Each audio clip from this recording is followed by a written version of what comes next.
Sigurd. Jeg er 18 år, og jeg kommer fra Danmark. Jeg har været her i 2 uger med et program, der hedder Erasmus. Indtil videre har jeg lavet nogle rekvisitter for en kortfilm, som kommer til at blive filmet her i Tjællvia. Scambiamenti er et sted, hvor frivillige laver nogle kulturelle events.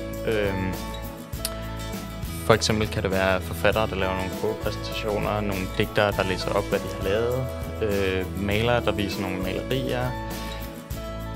Der bliver også vist nogle film uden den originale lyd, hvor der er et orkester, der spiller i stedet for. Det bliver kaldt Cinema Suono.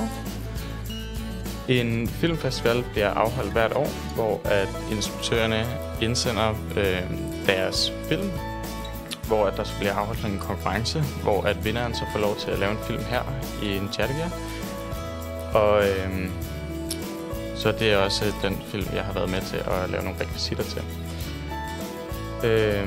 Så bliver der lavet nogle workshops med hvor det kan være madlavning, eller hækling, eller fotografering, alt hvad folk nu har lyst til at undervise i, så kommer de og gør det gratis.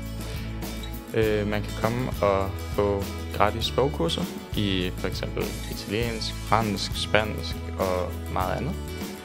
Man kan også komme og lære andre om sit eget sprog, og så til gengæld lære noget om nogle andres.